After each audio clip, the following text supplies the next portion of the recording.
अच्छा भैया, मैं गायक फुलेंदर चंचल खजड़ी वाले मलौरा जिला गाजीपुर से चलकर आए हुए, जिनमें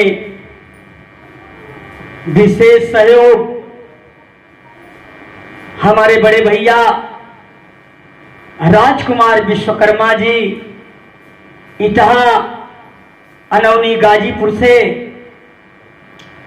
और व्यवस्थापक में जिनके देख रेख में यह कार्यक्रम हो रहा है, हमारे बड़े भैया गायक जवाहरलाल विश्वकर्मा और हमारे बड़े भैया पास्टर लालजी विश्वकर्मा जी, जिनके इस सत्संग भवन में यह कार्यक्रम रखा गया है। तो हम कार्यक्रम को आगे बढ़ाते हैं। विरहा का शीर्षक बा परमेश्वर के प्रति अब्राहम का विश्वास।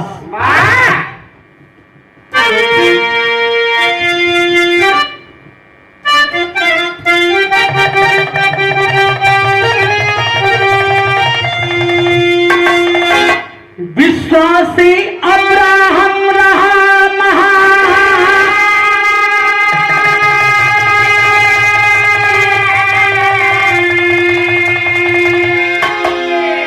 बाइबल जिनकी करे बखान,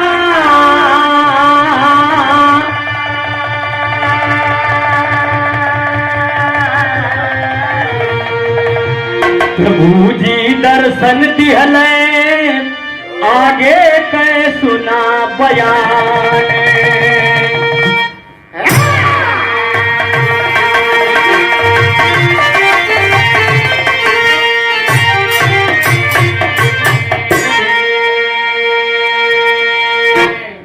सुने वाले भैया लोग, ये बिरहा हमार बतावत बा, बाइबिल बतावत बा परमेश्वर के प्रति विश्वास रखने वाला अब्राहम,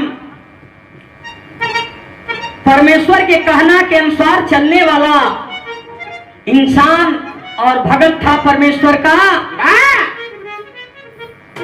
धीरे धीरे दिन बीत रहा है। एक दिन अचानक प्रभु दर्शन दे दिहलन। जब दर्शन दिहलन तो आगे भैल का गजल।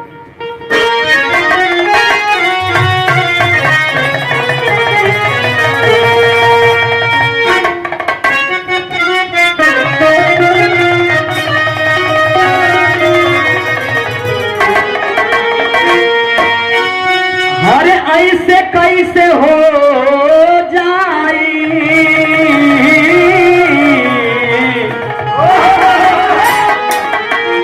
अरे ऐसे कैसे हो जाए,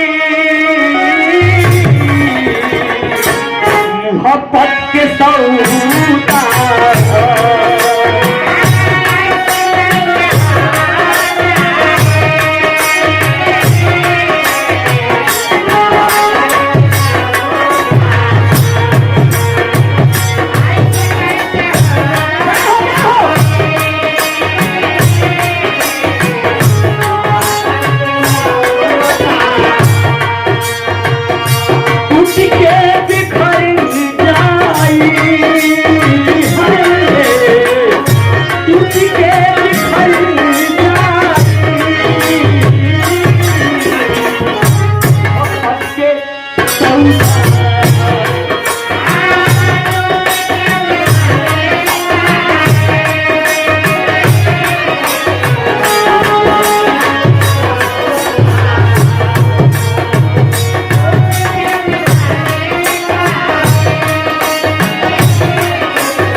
बगल में अपना तंबू लगाया हुआ है।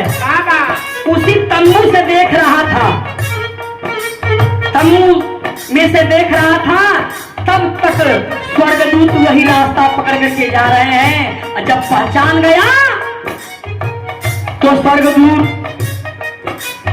जी के सामने आगे हो गया और जब आगे हो गया अब भाव लग गए।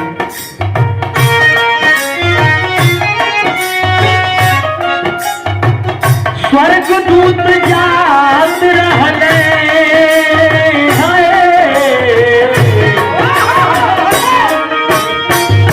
स्वर्गदूत जात रहले और करके आगे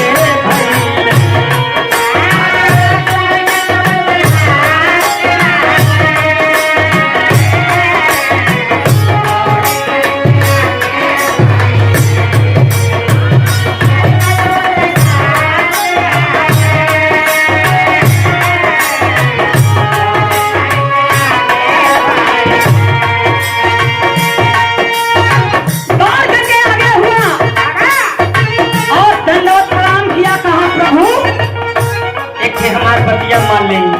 कौन बात? पेड़वा के नीचे प्रभु आई के छाया हो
अब्राहम कहा प्रभु इस वृक्ष के नीचे आप छाइए, अब तब तक एक टुकड़ा मैं रोटी लाता हूं और उसको खा करके आप अपने भूख को मिटा लीजिए।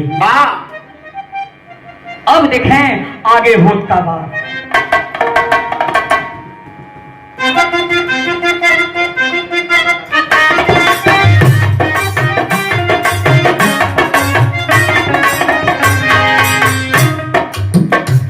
अब्राहम की सुन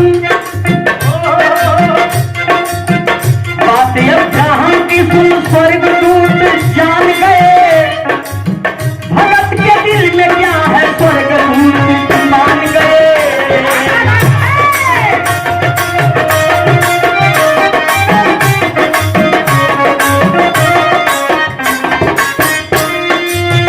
पेड़ के नीचे स्वर्गदूत तब छहाने लगे,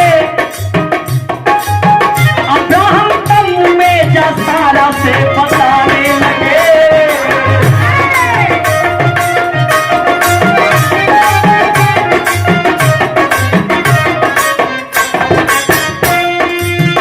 तीन सयाया टाका फुलका तू बनाओगी, तीन थाल में सजाओगी।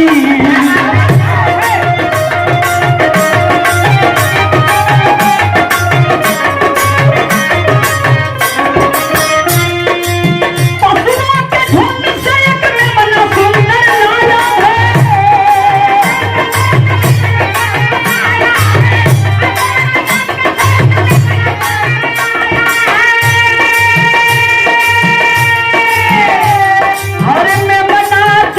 अपने सेवक को थमा गया है।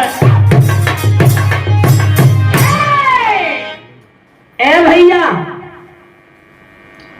स्वर्गदूत लोग बैठल हुन, तम्बू के अंदर गया, अपने दुल्हन सारा से कहा 3 सया आटा का फुलका बनाओ। 3 सया आटा का मतलब है 3 पाव। ये वहर का भाषा है, बाइबिल का बात है। एक बाद अपने जो है पशुओं के झुंड में गया, एक सुंदर मेमना लाया और उस मेमने को लाया, अपने सेवक को दे दिया। सेवक को देने के बाद बाबूजी कहा जल्दी से भोजन तैयार करो। भोजन तैयार हो गए बाबू। अब भोजन जब तैयार हो गए तो स्वर्गदूत लोग खाए बैठ गए। खात हुवन, लेकिन देखा अगवा होश का बात।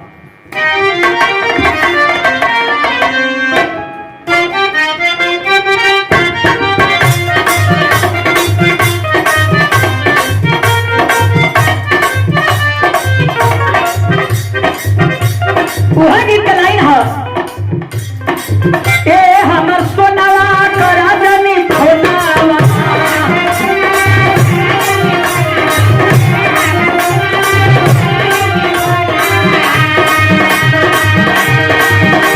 अरे हमर सोनावा करा जनी खोनावा, चुनावा के धारा जनी लौटे हो जान भूखल पानी, हे हो जान भूखल पानी, आज भर प्रिया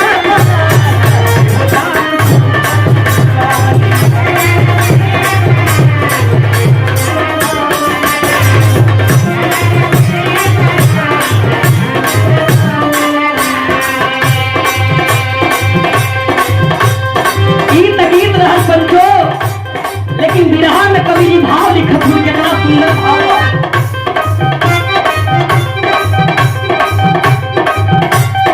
भोजन बना के 3 थाली में सजवले,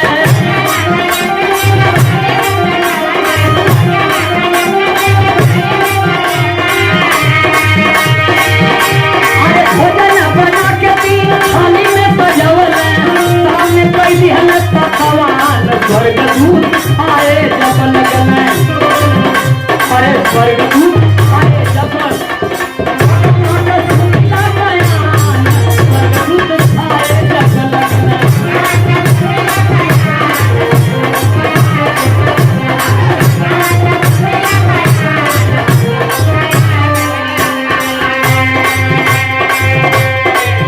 स्वर्गदूत भोजन इतना सुंदर जब खैले, आत्मा जुड़ाई, कल के अरे बारे अब्राहम गजब का भोजन तूने खिलाया। देखे बात पूछत हुई, क्या पूछत हुई?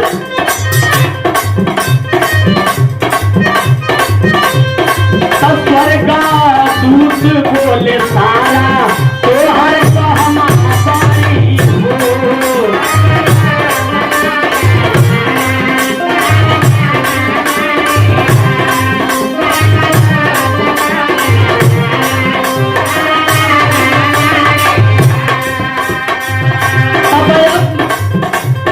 तब अब्राहम बोले पत्नी, तब अब्राहम बोले पत्नी, मोरा तम्बू में खड़ी हो,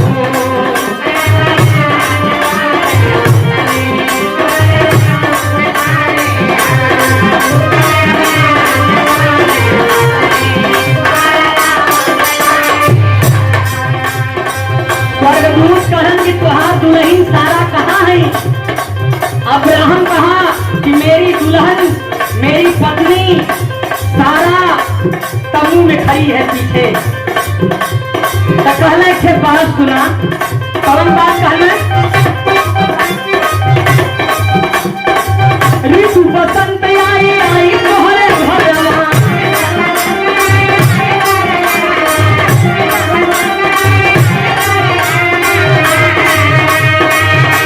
अरे ऋतु बसंत आई आई तोहरे घरवा, वही तोहरे पत्नी के लाल, स्वर्गदूत खाए जब लगन, हर स्वर्गदूत खाए जब लगन।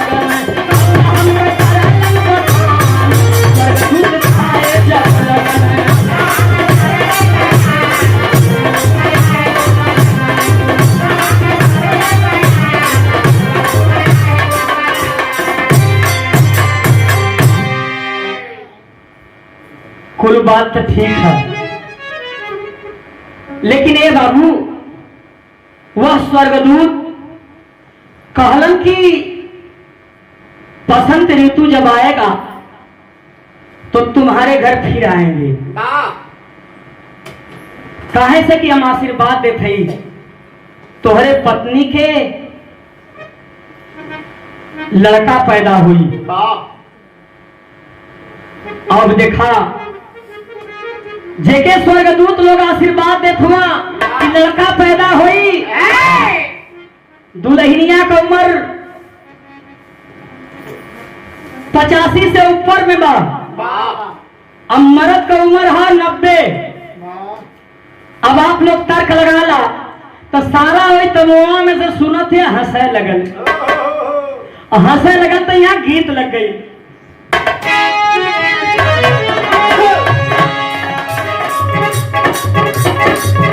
आई बानी तोहरी गलिया, आई बानी तोहरी गलिया, कहाँ बारू खाना ललिया।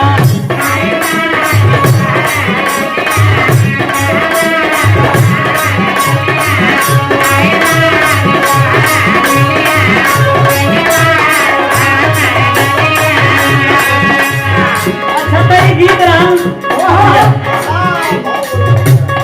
लेकिन मन भाव लगल। भाव कैसन बा?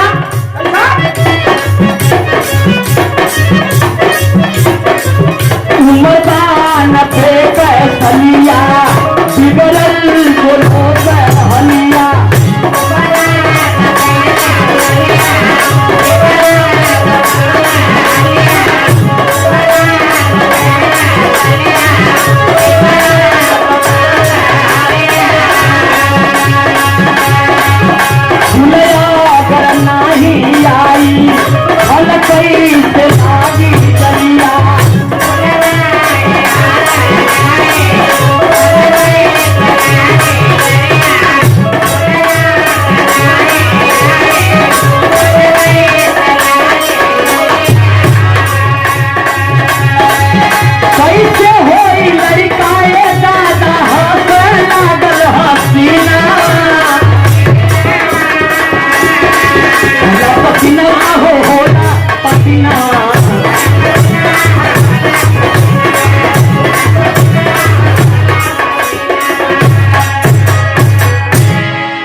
सारा वही तम्मू में से ही है सोचत हो कि हमारे पति का 90 साल उम्र हो गई हो, हमरो 85-90 में ही लगत बा।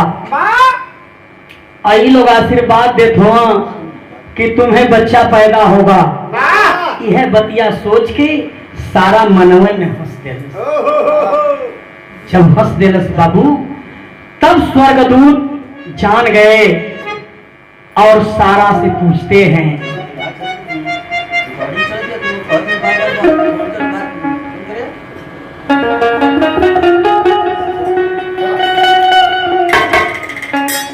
अब्राहम से वह स्वर्गदूत बोले, तेरी सारा मेरे बाप पर क्यों हंसी? उसे पता नहीं है परमेश्वर के लिए कोई बात असंभव नहीं है, सब संभव में ढल जाएगा। और मैं आशीर्वाद देता हूं, जो आशीर्वाद दे रहा हूं, इतना वंश बढ़ा दूंगा इसी बच्चे से कि आकाश के तारा के समान, जैसे तारा की गिनती कोई नहीं कर पाता है, और समुद्र के किनारे के बालू के किनके के समान कर दूंगा, अनगिनत कर दूंगा, जिनको कोई कन नहीं पाएगा। सारा सानत हो गई। एकरे बाद बाबू स्वर्गदूत लोग चल गए हैं, और जो हद धीरे धीरे 9 साल बीत गए। और जब 9 साल बीत गए पंचो, तब लेकिन स्वर्गदूत वही गरमैले में कहत हूं,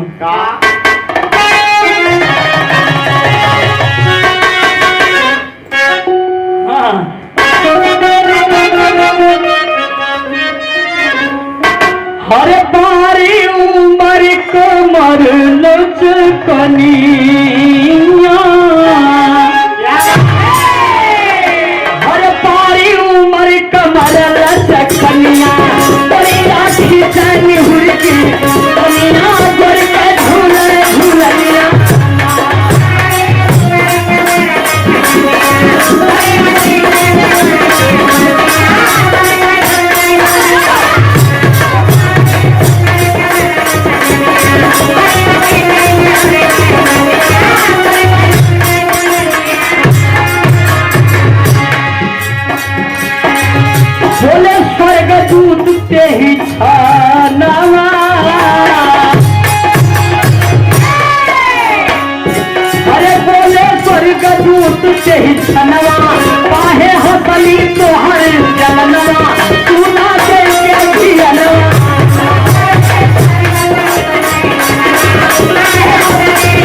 स्वर्गदूत कह रहे हैं,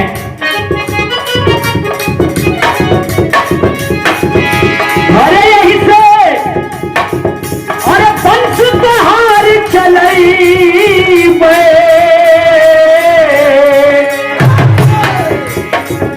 अरे पूरे दुनिया में फैलई, पूरे दुनिया में फैलई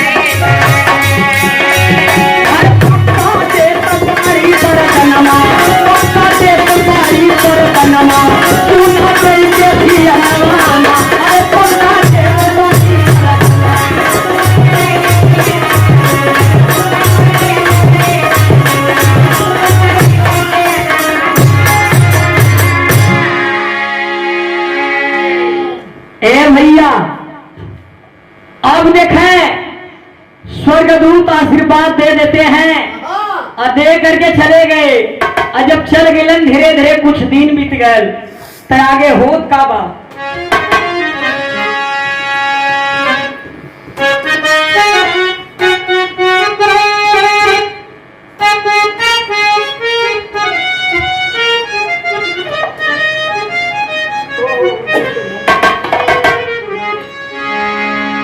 अरे जो हता जो हत बीतन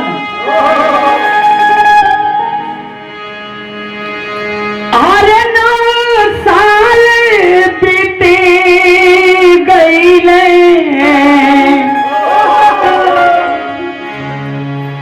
अरे नया एक भयल चमत्कार मोरे बाबूजी। अब्राहम के मिलन से सारा अब गर्भवती भैली हो, अरे जनबल बा सुंदर एक कुमार मोरे बाबूजी। 9 साल बीत गए, 9वें साल में सारा अब्राहम के संपर्क से गर्भवती हो गई। अब देखे जब लड़का पैदा भइल बा तो ओकर नाम बड़े प्यार से का रखत हुन।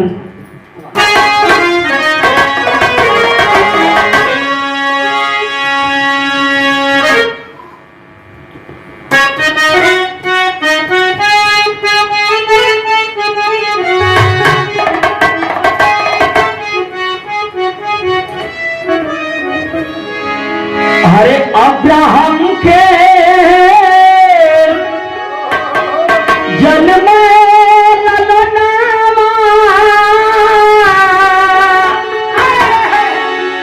तो अंगनवा उठे सो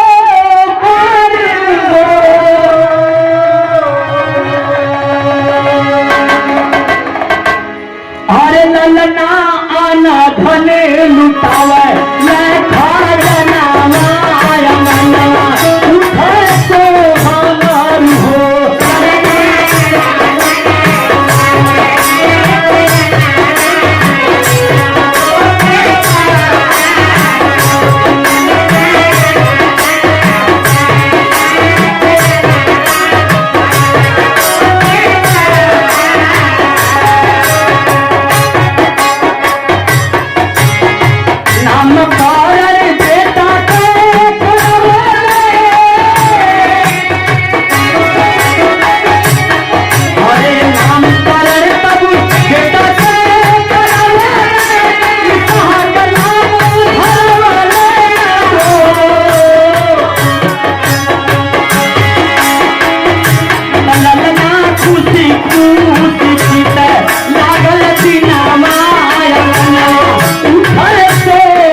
ए भैया, धीरे धीरे बच्चा से इतना प्यार करत हुअन, इतना लगाव हो गए कि जौन की कौन चीज का जोड़ा नहीं भा। धीरे धीरे खुशी में दिन बीते लगल, और जब दिन बीते लगल तब एगो घटना घट गई। वो कौन घटना घटल भैया?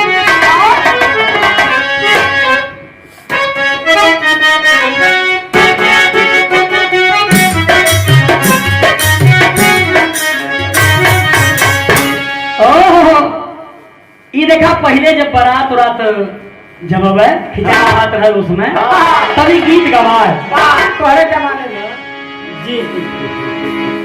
हर खतयाई गइल, हर खतयाई गइल, हर खतयाई गइल सहरा बनारस ले हो खतयाई गइल।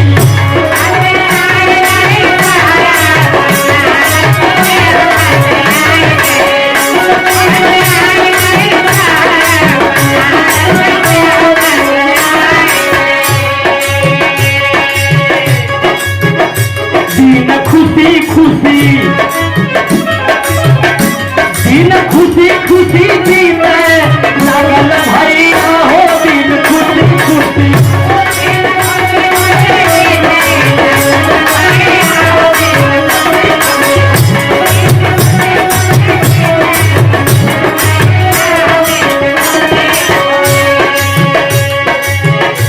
करे बेटा से प्यार,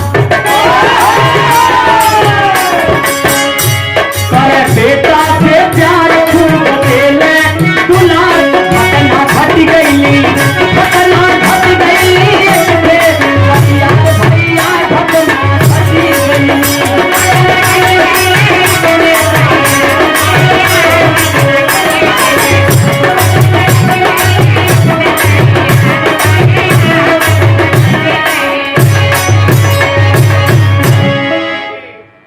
बड़े बढ़िया से दिन बीतत ह, खुशी में ये लेके एगो लड़का भी हो गए बा, कोनो बात का गम नहीं बा, चिंता ना बा।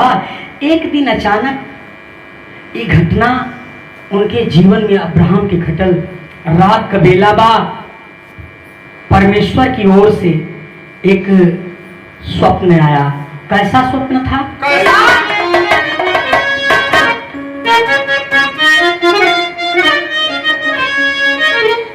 हर एक दिन परमेश्वर बोले अब्राहम से बतिया हो, अरे मोरिया देश चली जाइबा,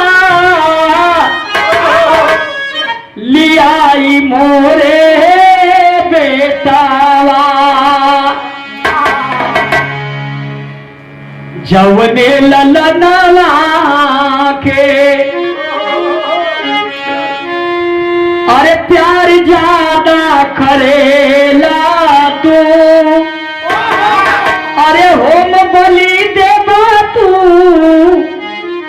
चढ़ाई मोरे बेटावा।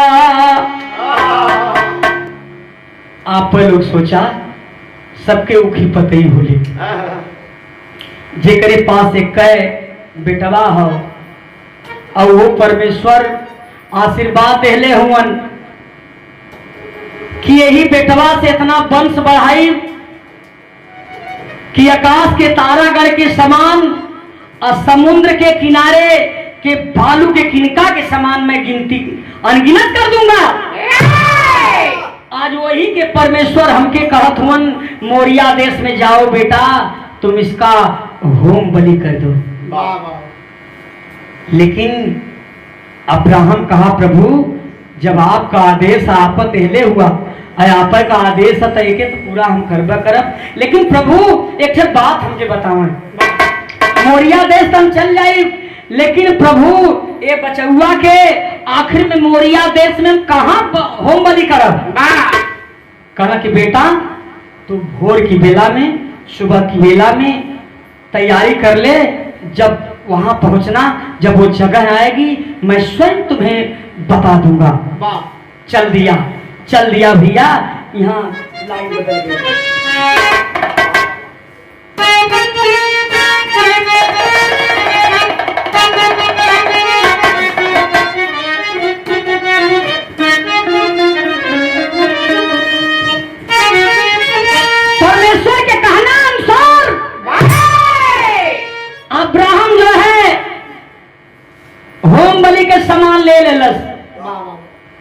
लकड़ी, छुरी, आग अपने 3 ठे दासन के ले लेलस, ले करके चल देलस। और चलल बा लेकिन समय कौन यहाँ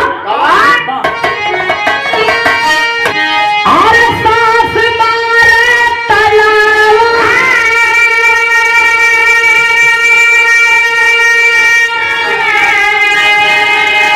और जठनिया मारे तलावा तलावा आई हो मारे अरे तलावा आई हो मारे अरे हमारे आगे के बेटा हमारे तलवा आई हो मारे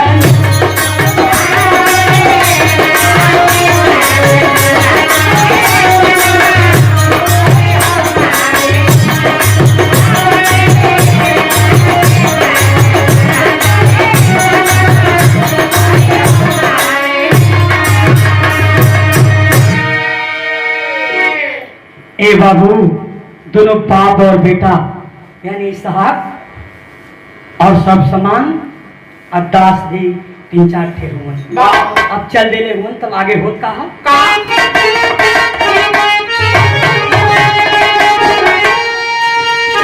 अरे बाप यार बेटा दोनों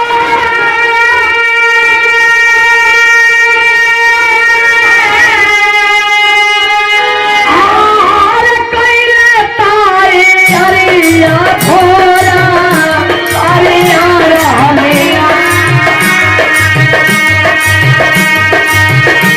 अरे थोड़ा अरिया रहलिया अरे कैसे नहाकर सवैया थोड़ा अरिया रहली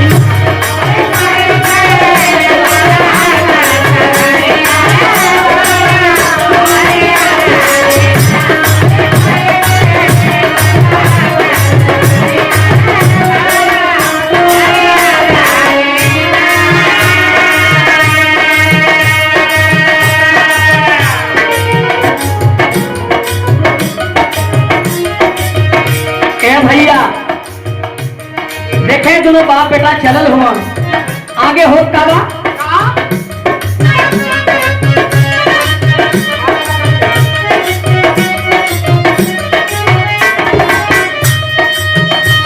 आग लकड़ी छुरी दोनों आग लकड़ी छुरी चलल बेटा के लिया हो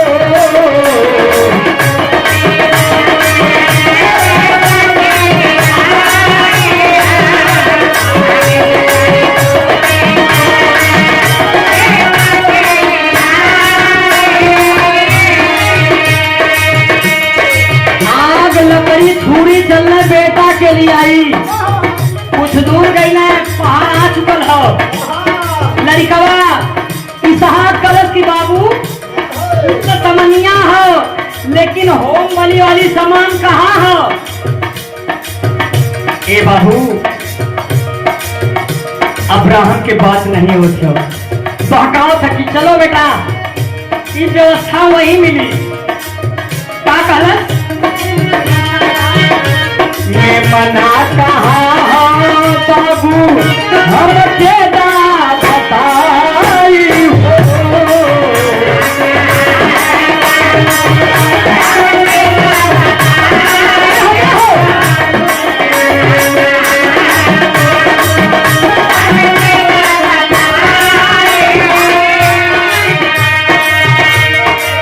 अरे बेटवा का पतिया सुन के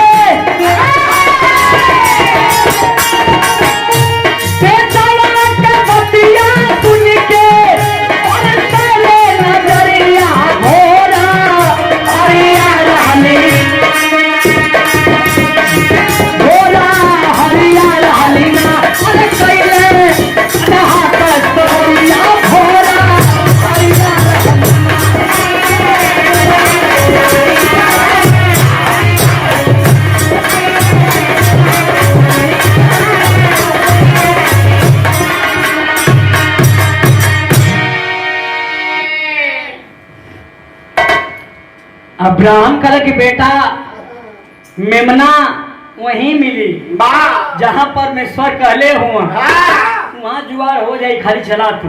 और लड़का कुहर जब ताका अब्राहम ता इसहाक भी भगत का बेटा था,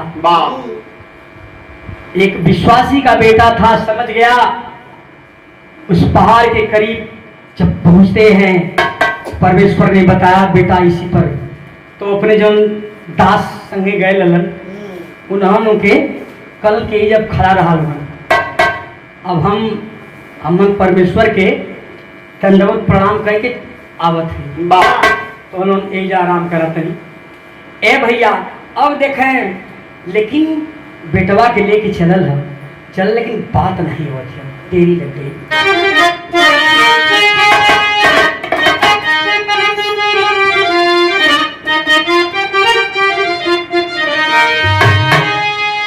अरे अब्राहम के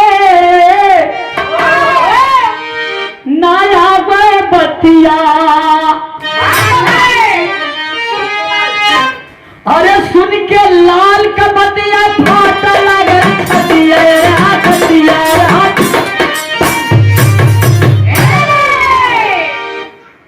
तनी से देखा बुल्लू चचा का ईश्वरी बुल्लू चचा अपने जवानी के आलम में ये थे बानगी अपन बोला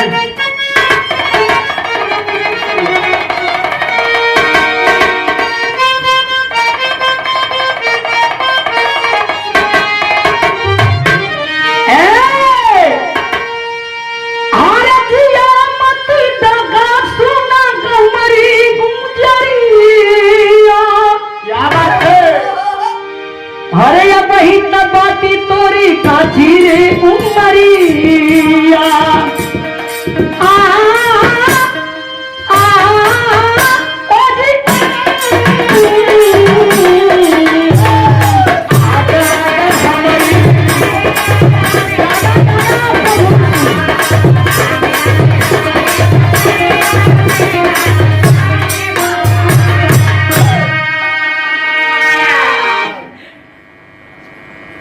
तो बात ही छोड़ा।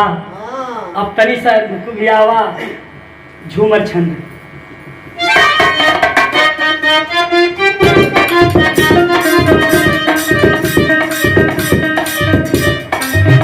कहे कि परमेश्वर ने जहां बताया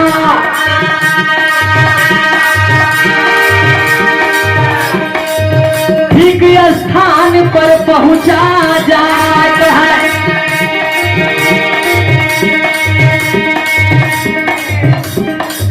अब्राहम तब अपने हाथ से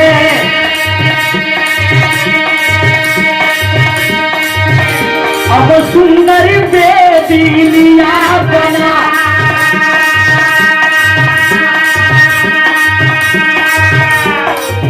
हाथ गोर बेटा के बांधा,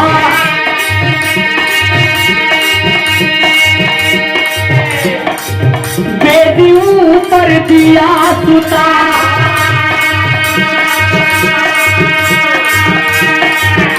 अरे छुरी चला दो सोचा हम, छुरी चला दो सोचा हम, स्वर्ग तुम तब दिए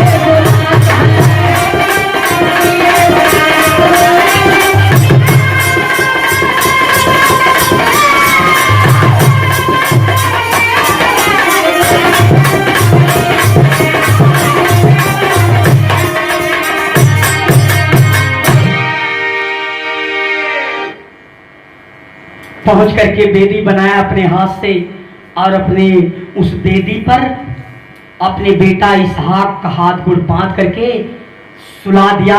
सुलाने के बाद और वो जो छुरी लेकर के गया था चलाना चाह रहा है, तब तक आवाज आई स्वर्ग से, खबरदार अब्राहम, अपने बेटे को जरा भी हानि मत पहुंचाना। मेरी बात ध्यान से सुनो। का कहलन का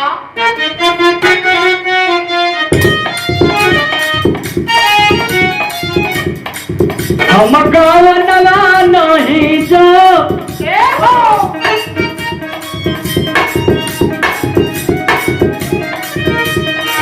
स्वर्गदूत स्वर्ग से क्या कहे, मोरे ललनवा सुनिला नामा,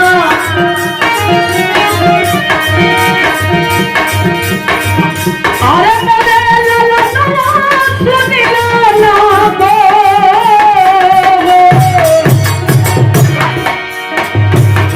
मोरे ललनवा सुनिला ना, मोरे ललनवा सुनिला, आई हसे तो चली बड़ी बनवा, आई हसे तो चली बड़ी बनवा, मोरे ललनवा सुनिला।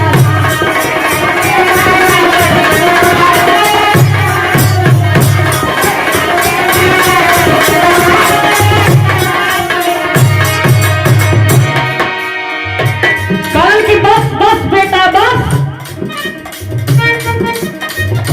जब तू मेरे लिए अपने एकलौता पुत्र को नहीं छोड़ा तो तुमसे बड़ा विश्वासी कौन होगा। बस लाल बस, बेटे को कोई हानि मत पहुंचाना। बगल में झाड़ी में देख लो, वहां एक मेमना बजा हुआ है, उसकी सींग बजी हुई है, उसे जा करके लाओ और उसकी होम बलि कर दो। लेकिन लाल हम तोहरे पर खुश सही जौन बात कहले ही ओके हम पूरा करब। का कहत हूँ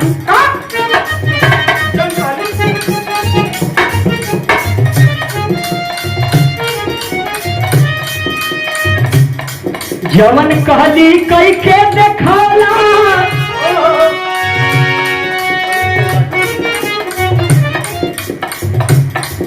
अरे बेटा के नाही तू छोड़ला गो,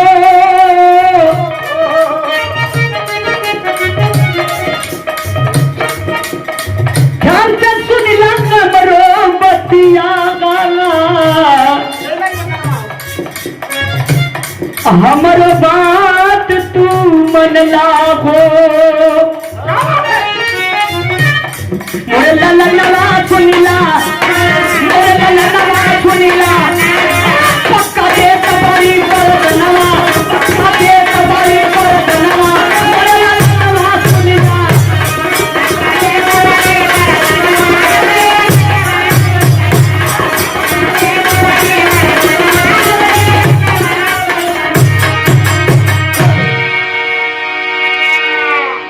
अब स्वर्गदूत जन्मा आशीर्वाद जो पहला दिए थे, जो कहे थे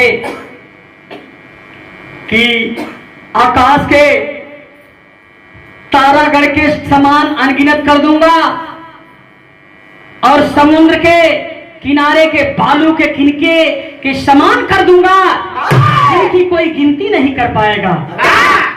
तो फिर वह बतिया स्वर्गदूत लोग सोथी धुन में कहते हैं।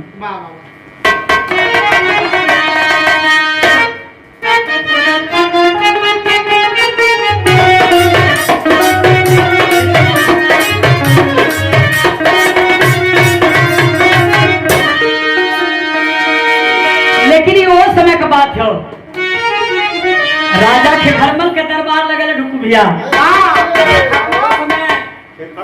हाँ बिरजा भार पहुंचा कल के रे मम्मा काहे बदे बोलोला, का कहलस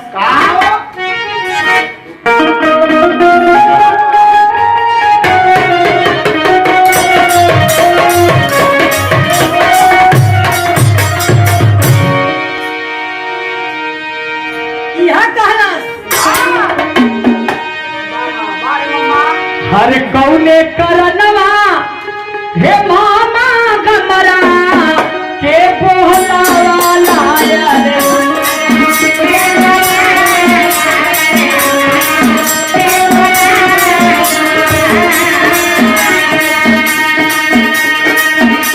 कोई हलिया दे बाबा लाई हुए दिया हो रे,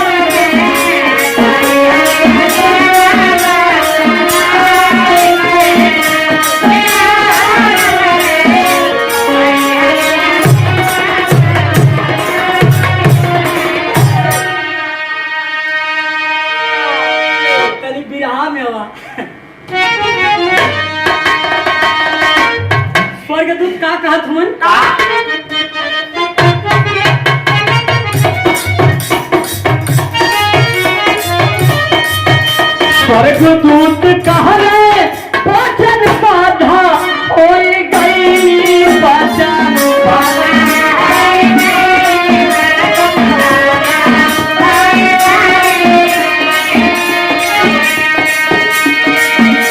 बेटा बारी तोह के बारह दान हुए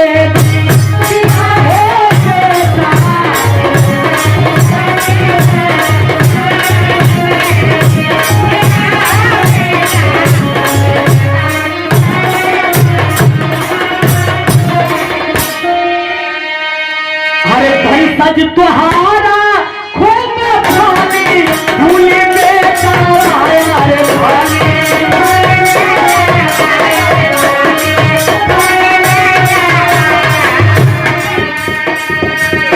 दीजिए कर सारा के समान में हो बेटा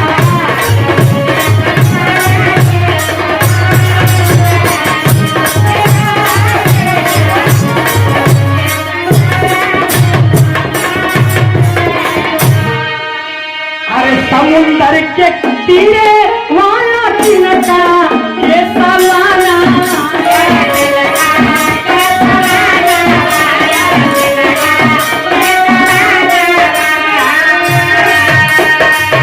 दीजिए कर करी है नहीं जाई रे हो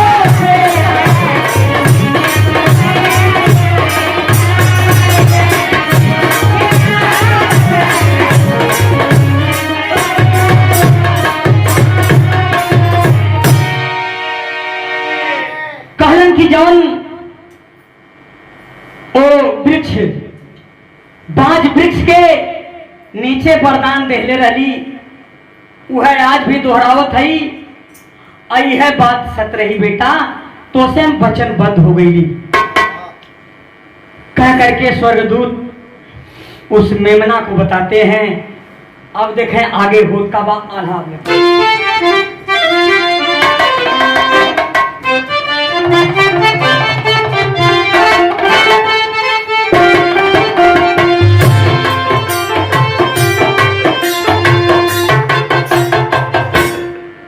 हो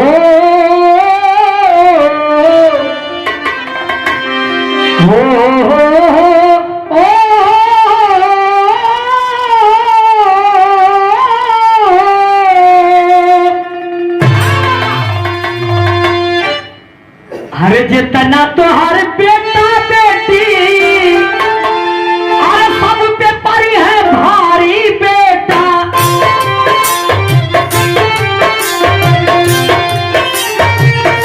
अब दुश्मनी का बनी है अधिकारी तो हर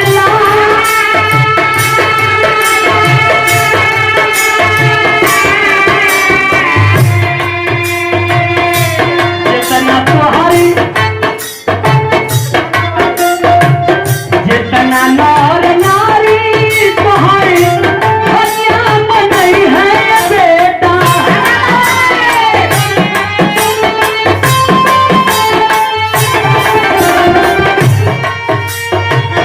तोहर तोहर दुश्मन एक दिन बनी है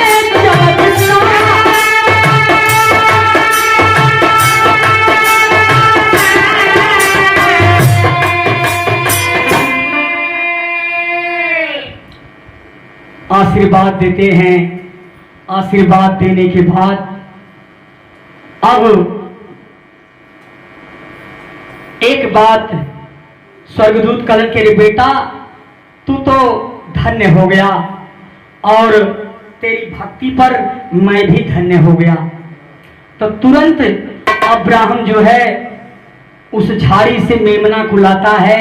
मेमना को ला करके और होम बलि करता है। होम बलि करके तुरंत कैलन का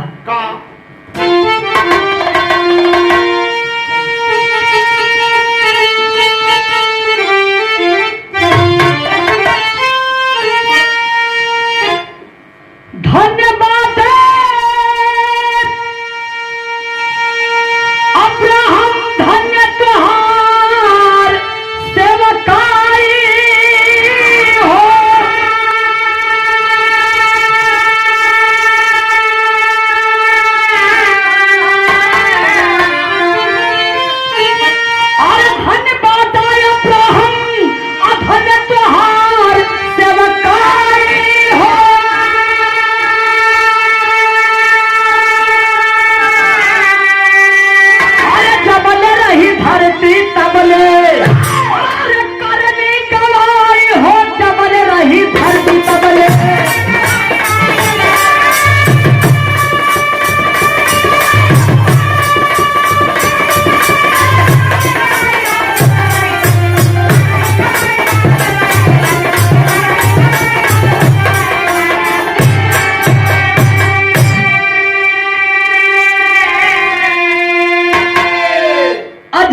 पास अब्राहम जाके मैं मना लिया आया। अरे मैं मना लिया के होम बलि तब कराया।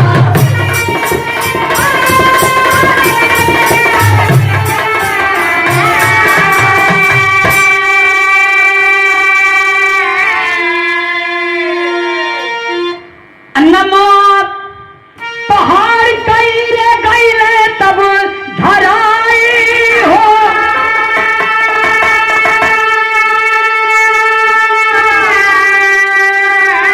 अरे जबले रही धरती तबले अरे कीर्ति गवाई हो। जबले रही धरती तबले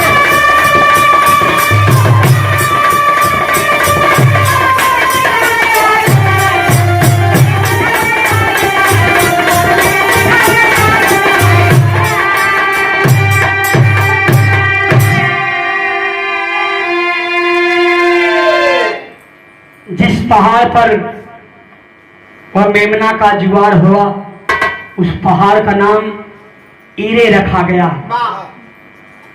कि यहाँ जो कोई भी आएगा परमेश्वर अपने आप स्वयं यहाँ व्यवस्था करता है। होम बलि करके वापस लौट करके आया अपने सेवकों के पास। जब सेवकों के पास आया तब क्या हुआ? कहे अब्राहम अपने सेवकन के पास आई गई ले।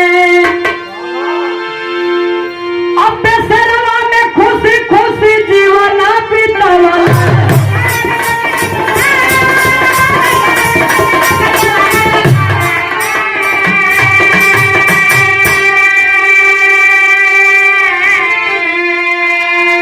विश्वासिन के बाप तभी अब्राहम गए कहाई हो।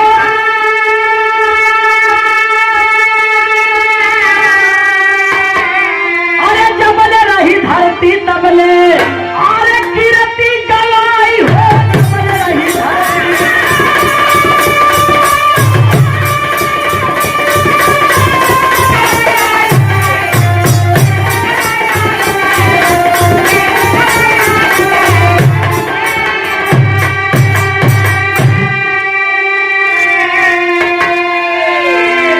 अब्राहम पूरे बाइबल के अंदर बखान होता है। हम विश्वासियों का वह पाप कहलाता है। यहीं से कहानी हमारी खत्म होती है। आगे कहना है गुरु बिहारी गुरु मंदिर धन हरि की माँ।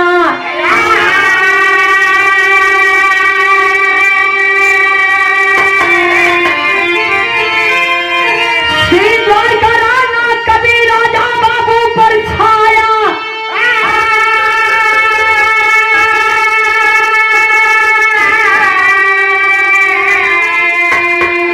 अरे अब्राहम के नया वे बतिया। अरे अब्राहम के नया वे बतिया। जवाहिर लाल जी पास्टर राजकुमार संघटिया। अब्राहम के नया वे बतिया।